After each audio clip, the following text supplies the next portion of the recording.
Yeah, I felt like I played pretty solid, kind of like how I've been playing, and it was just good that I got on the court and was calm, felt confident, was able to just play the same way I've been playing in practice. Last year I had really good practice leading into my first round too, and then I got on the court and just was just nervy and couldn't play how I had been playing. So super happy to come out today and play confident, play well, and get through it pretty easily. Great. Congratulations, Chris. Taylor Cruzado with U.S. Open. Does a quick match like that, obviously it helps with the nerves as you mentioned, but does it help knowing the long battles you might have ahead of you to get through something so quickly? Yeah, it's always nice to reduce the overall match time on court when you want to go deep at a slam. Obviously playing long 5-set battles, definitely they'll catch up to you if you play a couple, but to be honest, I went on I did a light bike workout after the match was over because I thought I might actually need a little more volume considering I'll have a day off tomorrow. So maybe nice 3 sets is nice, but I guess I did a little more extra even after. Karen Pestina, Tennis Panorama. You come in here as the number one American. Do you feel more pressure? And speaking of number one Americans, your thoughts on John Isner's retirement? There's always going to be a lot of pressure as an American playing the U.S. Open. There's no other way to put it. Obviously all the Grand Slams are equal in points, but for an American, the U.S. Open's always going to be the most important one. So there's definitely a lot of pressure, but I don't think there's any more pressure on me than there is on, let's say, Francis. So I don't think it's just me being the number one American. I think just being top Americans and having high expectations for this week is something that we just have to kind of live with and deal with. And then as far as it goes with John, it's sad. It's sad to see him go, but he's always been that guy for such a long time. When I was first starting out and before I was pro, and he was always extremely nice and welcoming to this group, this generation that we have right now. When we were first coming up, and he's I said in my other press conference, what we call he's the goat bot. Lloyd Carroll, Queens Chronicle.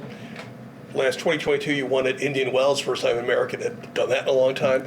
Do you think that fed the pressure? Because it's been almost now literally 20 years since America has won any Grand Slam. And I always remember Tim Henman, the famous British tennis player, used to say everything when he set foot on Wimbledon, he felt the hopes of a whole nation on his shoulders. I assume that's not quite that serious, but the fact that last year you have under your belt, now this year you mentioned you're a lot calmer, do you think that having 22 behind you is taking a lot of pressure off, that you can actually have some fun this year at this tournament?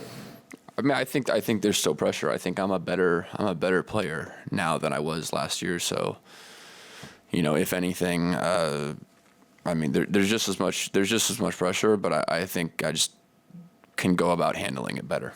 And I already have. The performance in the first round here compared to last year it speaks for itself. I handled the situation much better, and once you get that one in, there's no reason. Now that I have one match down, there's no reason why it's not going to continue like that. So, last year was tough because, I do think me winning Indian Wells, I was the first American in a while to win a big title. So, naturally people are going to start. The next step is just winning a Grand Slam, and there was no Novak. I think Carlos and Medvedev were the favorites. I had just played a really good week in Cincinnati, and I felt like I had a chance. So I think I got bothered by the 20-year drought. That doesn't weigh on your mind, then it's a factor. It can't control. I don't care. Obviously, I want to be the one that ends it. But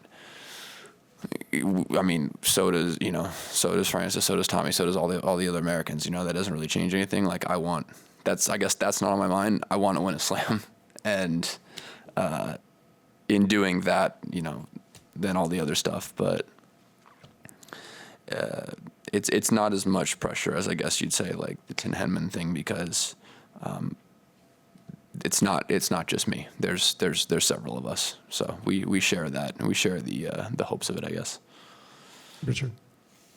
Francis was just in here talking about if you want to do anything in life, you've got to have a certain amount of dedication, passion, etc. But tennis is especially tough because you're really on your own so much of the time. You got to rely on yourself, and you've got to say no to certain temptations. And can you talk about that a little bit? Do you feel like it's been tougher in tennis and a lonely road sometimes?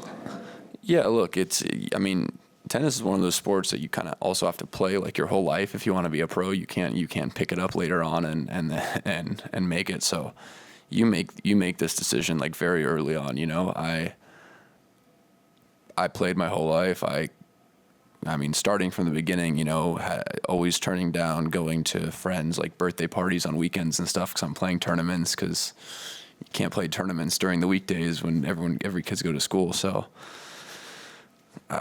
Just from that, then, I left high school my sophomore year, which is much longer than, pretty much any of the guys got to go to high school. I'm one of the only ones that actually went to a real physical high school. And, then there's all that stuff, just having like a normal life. You give it up. And when I was 14 or 15, I decided that this is 100% what I wanted to do. And I went for it. And Francis is right. Like, you're not gonna make it if you don't, really like just commit to it and love it. And now with traveling, it's tough to have a social life. It'd be nice if it was kind of similar to other sports where there's a bit more of an off season, and so you get that time to relax. But we get like 4 weeks, and if you're not training in 3 of those 4 weeks, then you're gonna show up and you're not gonna have fun when you start the next year. So it's